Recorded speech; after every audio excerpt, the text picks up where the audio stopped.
दोस्तों नमस्कार। संत कैसे ज़िंदगी बदल देते हैं, हम इस महिमा में खोए। इससे पहले JS ग्रहण चैनल को सब्सक्राइब करें और लाइक करें और एक प्यारा सा कमेंट करें। सतगुरु की क्या महिमा करें, वह नीच से भी नीच और पापी से भी पापी जीवों को भी गले से लगा लेते हैं। बोल सतगुरु कबीरदास जी महाराज की जय हो। कमेंट ज़रूर करें।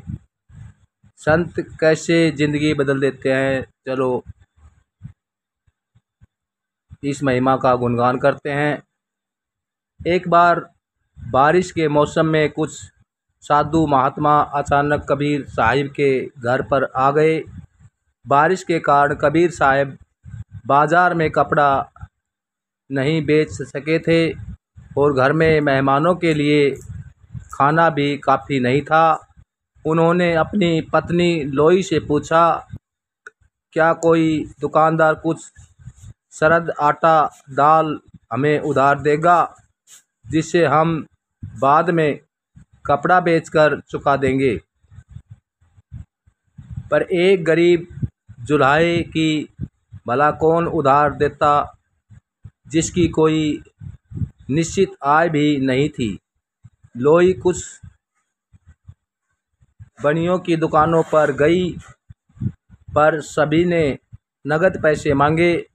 आखिर एक बनिया उधार देने को तैयार हो गया, पर उसने यह शर्त रखी कि वह एक रात उसके साथ बिताए। यह निष्ठा भरी शर्त उससे बुरी तो बहुत लगी, लेकिन वह खामोश रही। जितनी रसद उसे चाहिए थी बनिए ने दे दी। जल्दी से घर आकर लोई ने खाना बनाया और जो बातचीत बनिए से हुई थी कबीर साहब को बता दी।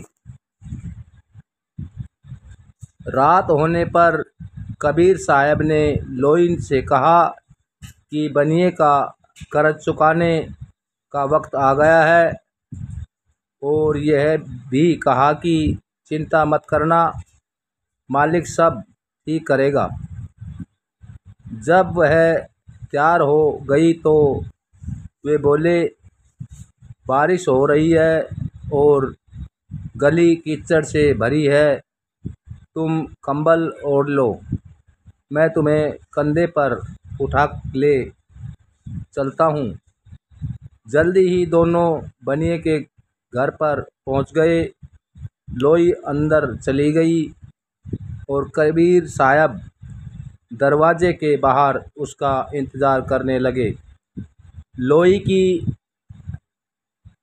को देखकर बनिया बहुत खुश हुआ, पर जब उसने देखा कि बारिश के बावजूद न लोई के कपड़े भीगे और न पाँव, तो उसे बहुत ही हैरानी हुई।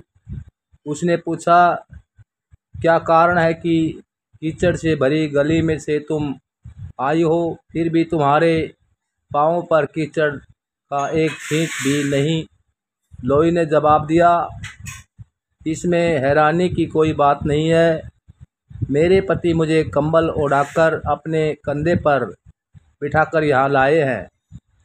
यह सुनकर बनिया दंग रह गया। लोई का निर्मल निष्पाप चेहरा देखकर वह बहुत प्रभावित हुआ और अविश्वास से उसे देखता रहा। जब लोई ने कहा कि उसके पति कबीर साहब वापस ले जाने के लिए बाहर इंतज़ार कर रहे हैं, तो बनिया अपनी निष्ठा और कबीर साहब की मेहनता को देखकर शर्म से पानी पानी हो गया। उसने लोई और कबीर साहब दोनों से घुटने टेक कर माफ़ी मांगी। उठो मेरे भाई, कबीर साहब बोले, लाखों में शायद ही कोई एक आधा जीव होगा जो कभी रास्ते से भटकता न हो। कबीर साहब और उनकी पत्नी अपने घर लौट आए। बनिया देर रात तक बीती हुई घटना के बारे में सोचता रहा।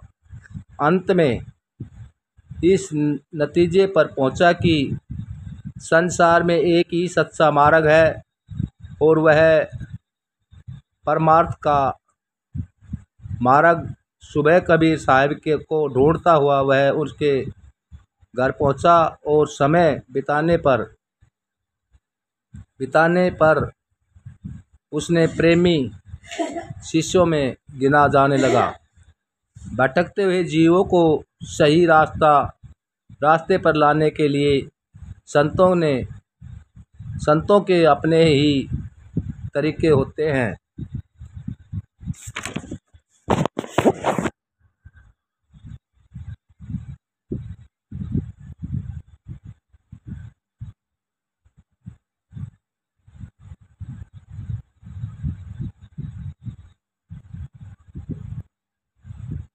बोल कबीरदास महाराज की जय हो। बोलो सतगुरु कबीरदास महाराज की जय हो।